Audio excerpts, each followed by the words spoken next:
Hi mga kababayan, ito pa rin po ang inyong Peking Italiana. Ngayon po ipapakita ko sa inyo paano gumawa ng masarap na dates cone with Sprite and cream. So, panoodin niyo po ako.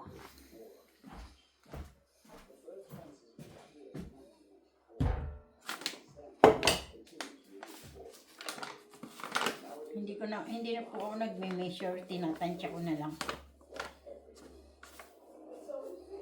Kasi gagawa pa ako ng medyo marami. 1 kilo yung gagawin ko. Ito po hindi ko na nilalagyan ng ano kasi self-raising flour yung ginamit ko. So,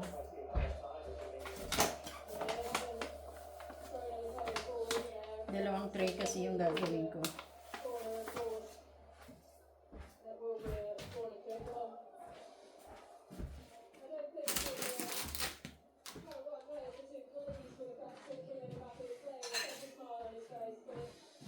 Meron po tayong butter, salted butter.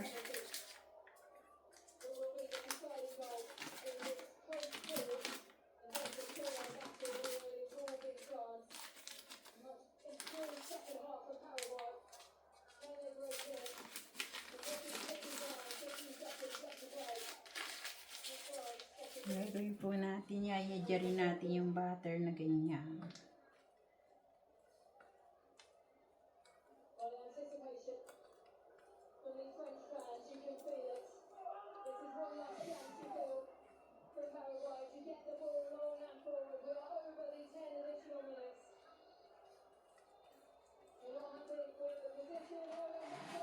Ginaganito ko po siya kasi para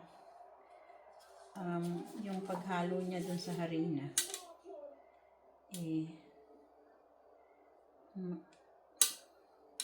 hindi magdikit-dikit.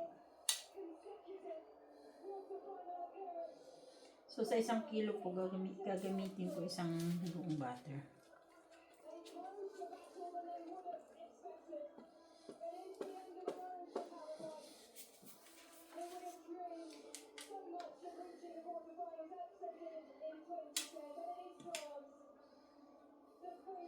I-mix nyo lang po yung butter sa sa flour.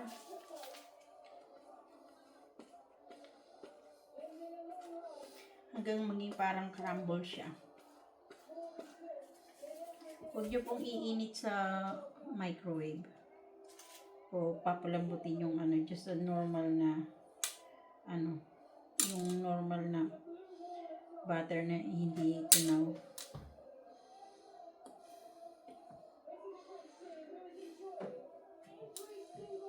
Tsaka paggawa po ng scone, huwag yung masyadong imamasa.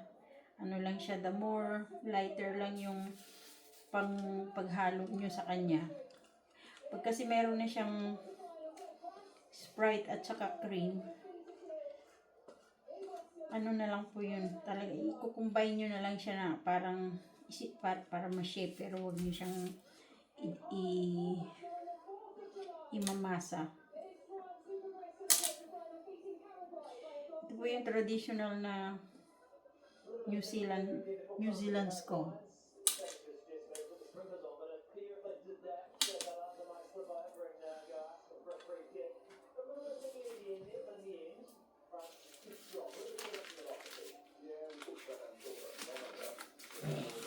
Titira lang ako ng butter na pang natin dun sa aking tray para hindi sila magdikit-dikit.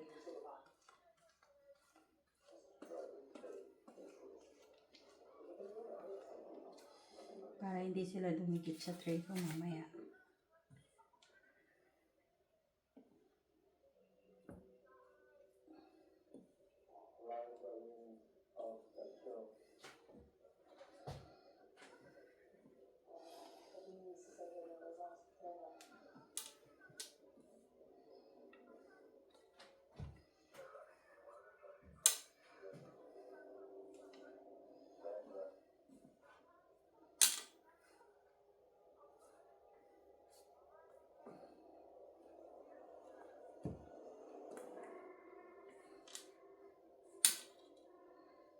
Parang crumble na siya. So, ihahalo na po natin yung dates na in-slice ko kanina.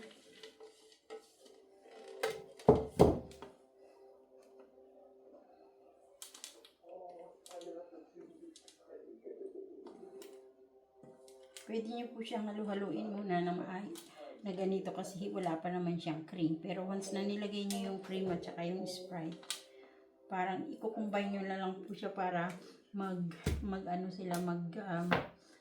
mag-mold at saka para ma-shape. So ngayon po lalagyan na natin siya ng cream at saka Sprite.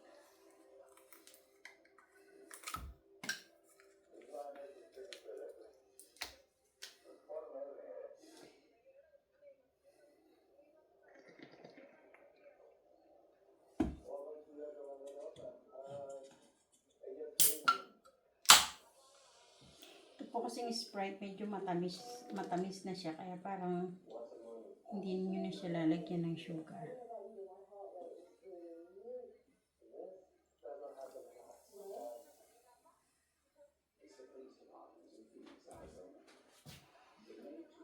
Ano nyo lang po siya para magdikit-dikit sila.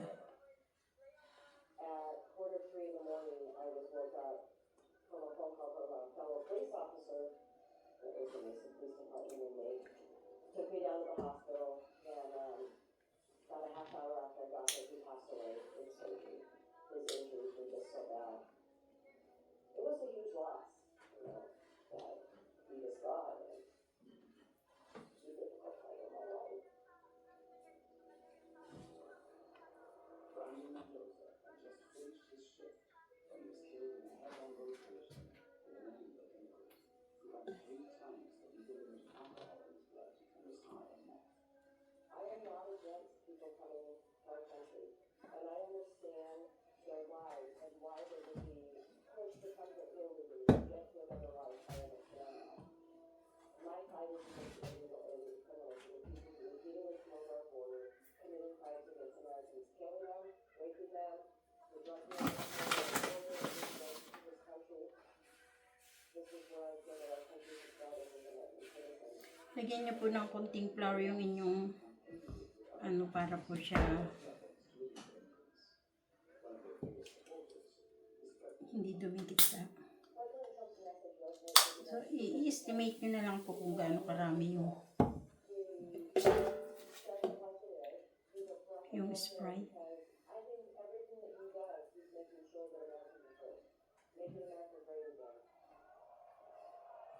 Unfortunately, I think the Trump administration continues to depict the border and undocumented and legal Mexican immigrants as a threat. And Cream niya. as a result of that, it has So, ako po kasi hindi ako nagme-measurement. So, kayo po, kung gusto nyo mag-measurement, I do think that the Trump administration is it's up to you po. Pero ako kasi, estimated lang ako.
Ngayon po, pag ganyan na siya, isi-shape nyo lang po siya para maano sila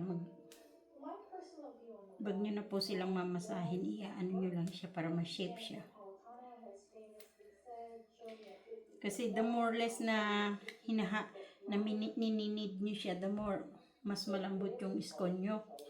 Pag po hinalo nyo to ng hinalo, yung iskon, excuse me, yung iskon nyo po magiging matigas pag naluto. Kasi ano lang po siya, 25 minutes nyo lang siyang ilalagay sa oven.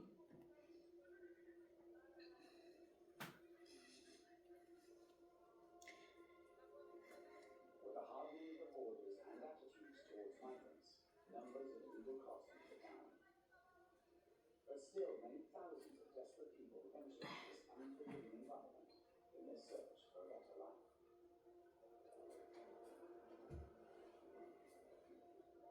The volunteers at Humane Borders maintain a network of water stations in the snowy desert and routes to migrants. Okay. Here. It's fine. Ang purpose po kasi nung cream at saka nung Sprite, para lang siya ma-shape, para ma-mold, para ma-shape sila. Sa totoo lang po, ito ang pinakamadaling i-bake na tinapay. New Zealand bread.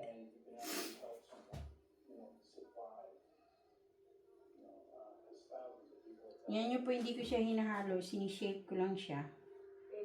Para pag ginayat ko siya,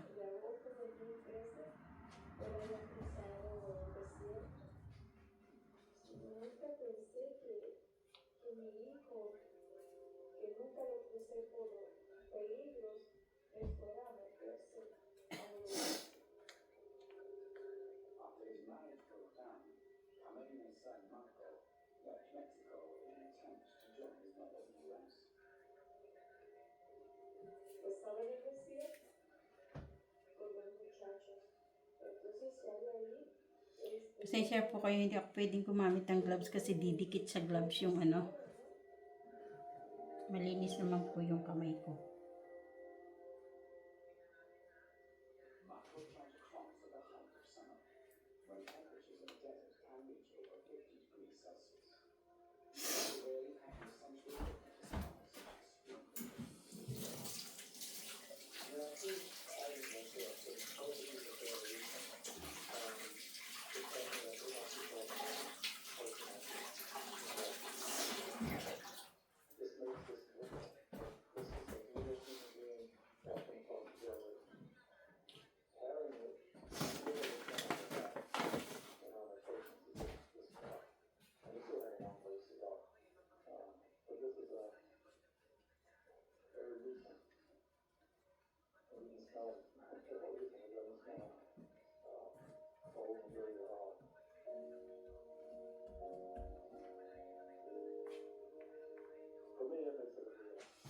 Tapos lalagyan ko ng butter yung aking tray.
Tapos init po natin itong Iinit po natin yung oven ng 200 degree. Tapos sabay po siya.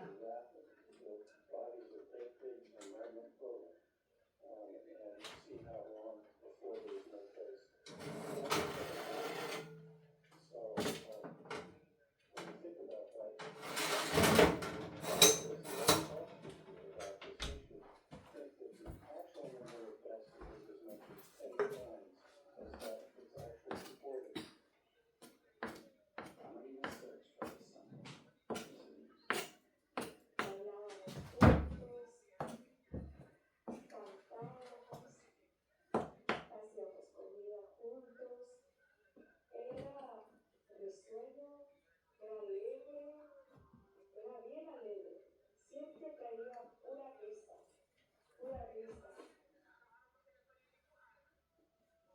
Porque te quiero más que mis ojos, porque mis ojos quieren. Yan na po yung ating scone mga kabayan. Tapos, aanuhan lang po natin siya ng milk o cream sa ibabaw. At para matanggal yung mga... Yung iba po itlog nilalagay, pero ako gusto ko cream or milk. Kasi ginamit po yung cream, so cream na din yung pinanglagay ko. Para po maganda yun siya pag nag-brown.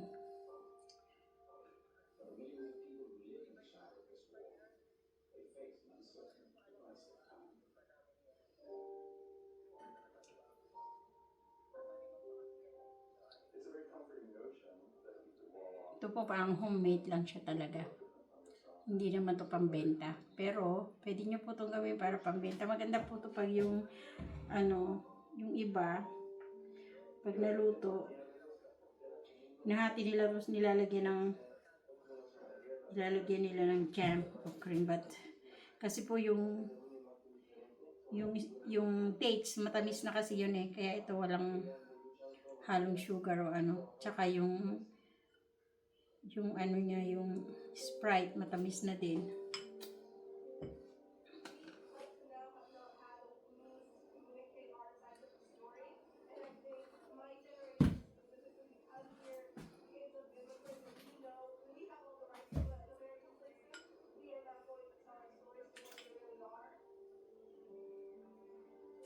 These communities along the border that have had relationships for over 100 years. Kung sa atin po, merong pandesal. Ito naman sa New Zealand, merong scone. So, ito yung parang pinakang katapat ng pandesal sa atin, sa Pilipinas. Ang pandesal natin, ang pantapat nila scone. So, itry nyo pong gawin. Para mas madali lang siyang gawin. Wala nang maraming beat pa, tsaka yung masa-masa, wala.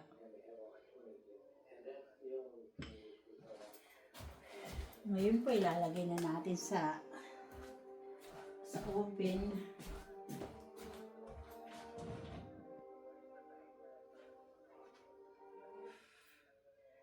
Hindi ko lang siya ilalagay.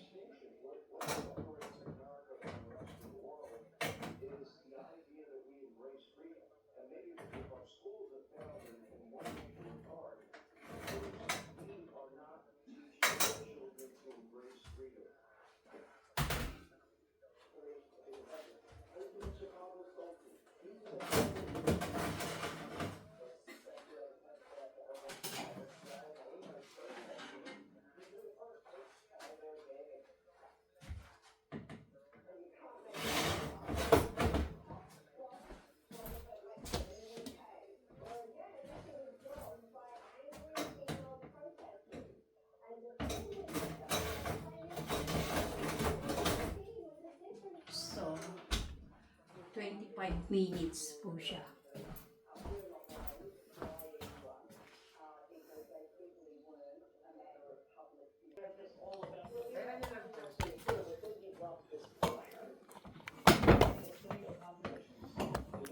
Ito na yung scone natin, guys.